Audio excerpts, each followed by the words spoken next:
In this episode, Act 2, Shadow of the Warden's Watch, to cure his heartbreak, Joseph goes into exile.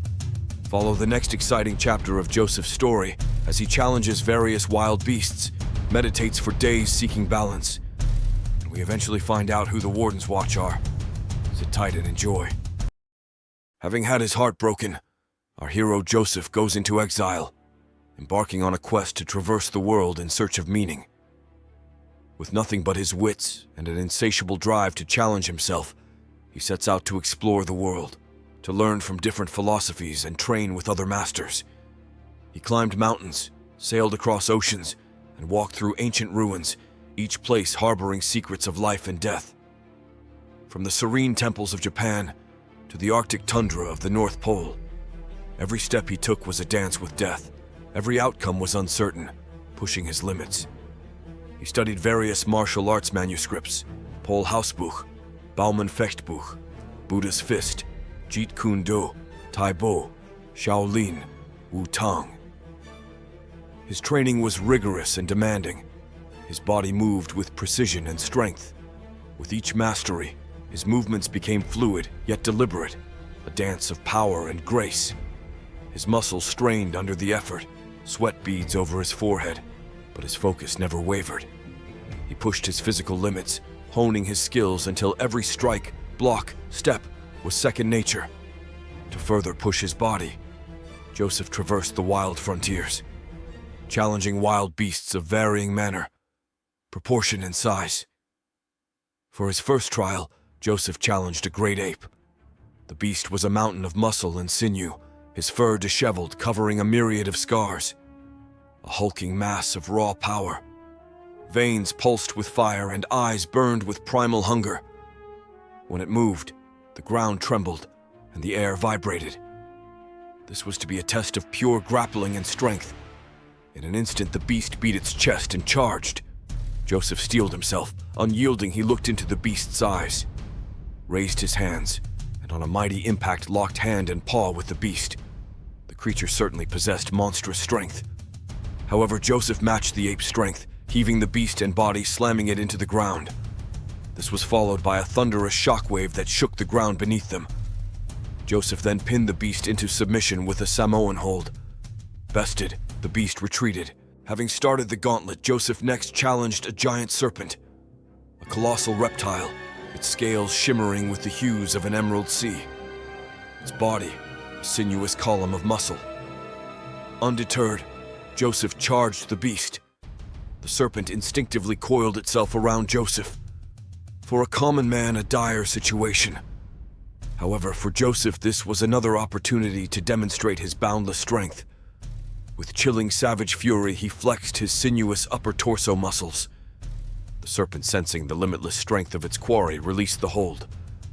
Backing away, the serpent momentarily held Joseph's gaze, its reptilian tongue flickering.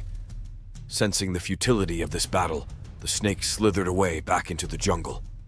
Joseph, unsatiated, next challenged the very king of the jungle, a male African lion, the very embodiment of the wild, its golden mane as a king's crown, its eyes alight with the will of fire.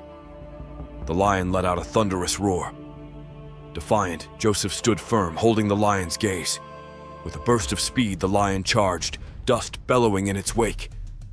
Unwavering, Joseph still stood firm. At the last moment, he comfortably avoided its razor-sharp claws with a single sidestep. The beast about turned and faced Joseph and held his gaze. This was a look of mutual respect and recognition, acknowledging Joseph's limitless potential. The lion turned and disappeared into the jungle. Having bested the king of the jungle, Joseph resumed his journey. He eventually came upon a strange spring. A mysterious force had drawn him to this enigmatic sanctuary.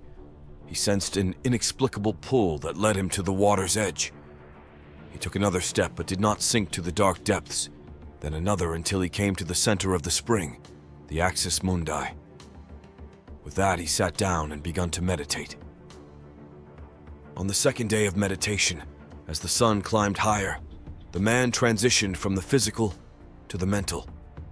He sat cross-legged, floating on the spring's water, his posture sturdy and hands resting gently on his knees. his eyes close, and he turned his attention inward. The training of the mind begun. His breath became the anchor, the steady rhythm that guided him into deeper states of consciousness. Hours passed, marked only by the movement of the crescent moon across the sky. In this state of meditation, he explored the innermost chambers of his being. He confronted fears, peered into the future, and sought the wisdom that lies beyond the realm of the mortal plane. His journey was one of integration, where intense physical training meets profound mental discipline. It was a path that demanded everything of him: strength, courage, patience, and above all, a relentless pursuit of balance. Through this process, he began to transform. No longer just a man, he became a vessel of potential, a synthesis of raw power and enlightened peace. On day 3, the transformation began to take a physical form. Under the dark night sky, clouds began to form. This was followed by a thunderclap and rain. As Joseph meditated, the air became charged with electricity. He was transforming there and then, tapping into an ocean of raw power. On the 4th day, Joseph was then enveloped by fire, burning around him but not harming him. He experienced a profound breakthrough. As he delved into the depths of his consciousness, he reached a state of complete stillness, where the cacophony of thoughts and the outside world fade away, leaving only a vast expanse of tranquility.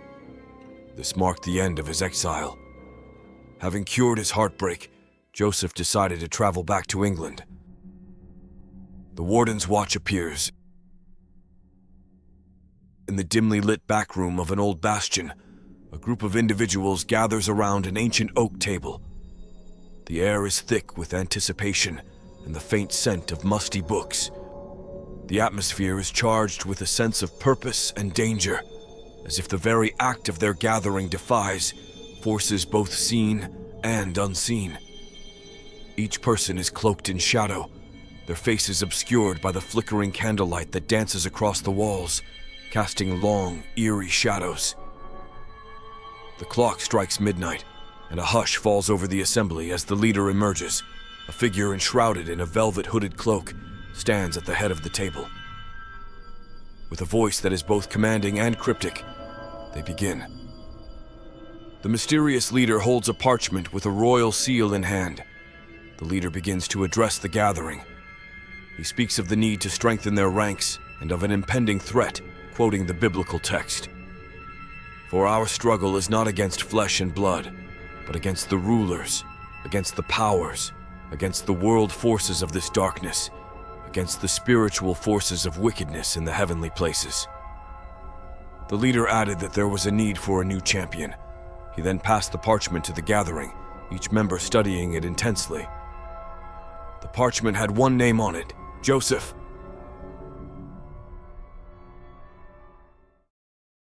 Joseph had made the journey back to England. It was a long one. He returned home to the Newgate estate. It was built after the famous Newgate prison fell, which housed dangerous criminals. It was perched atop a windswept hill. The estate stood as a testament to bygone era, its silhouette etched against the brooding sky. Its stone walls, aged to a dignified metal gray, adorned with ivy that clung to them. Tall, arched windows peered out like watchful eyes, and the heavy oak doors bore carvings of the Forbes crest, a symbol of the lineage that had dwelled within for generations. As Joseph settled in, he examined the letters that he had received during his absence. 2 letters stood out. One addressed from Penelope, which he promptly ignored. Another bore the royal seal. He broke the seal and examined it closely. It was a royal decree. The king had once again required his service. Just as he read the decree, there was a knock at the door. They had been waiting for his return. The man at the door was a royal messenger. He provided Joseph the instructions of the king's order. Joseph was required to travel with the messenger to the Warden Hills, a beacon site. This was a matter of utmost urgency. The Warden Hills was said to be the stronghold of a mysterious order, charged with the civil defense of the realm. As instructed, Joseph went with the royal messenger and traveled to the Warden Hills. From a distance, he could see the hills. Moreover, there was a silhouette of an imposing structure. The Warden's bastion, the messenger declared. Rising from the desolate hills, the bastion loomed like a specter of doom, its dark silhouette a stark contrast against the twilight sky. Its massive walls, constructed from obsidian stone, absorbed the light, giving the structure an otherworldly appearance. Towering spires, sharp as the blades of fallen warriors, pierced the heavens, while gargoyles perched upon the battlements, their grotesque features frozen in eternal vigilance. The bastion's heavy iron gates opened. Beyond lay a courtyard. Two men approached the vehicle and ushered Joseph towards a hall. Inside the hall was vast and cold, the air thick with the scent of decay. Torches flickered along the walls, casting an eerie glow that danced with the shadows. There was a gathering of clocked individuals. They all stood staring at Joseph. The air was thick with the scent of burning incense, and the only light came from a circle of candles that cast a soft glow on the faces of those gathered. Joseph was led to the center of the room by a figure whose face was hidden beneath a hooded robe. The members of the secret organization encircled him, their eyes fixed upon him with an intensity that borders on the supernatural. The leader of the group stepped forward with a scepter and sword, symbols of the knowledge and power that the organization held. Joseph understood the significance of this and knelt before the man. With a solemn voice, the leader began the rite of initiation, speaking words that had been passed down through generations, words that bound Joseph to the cause. As the ritual progressed, Joseph took an oath of secrecy, vowing to uphold the principles of the organization and to guard its mysteries with his life. The leader concluded the rite and asked Joseph to rise. Joseph stood and the leader proclaimed, "Welcome to the Warden's Watch."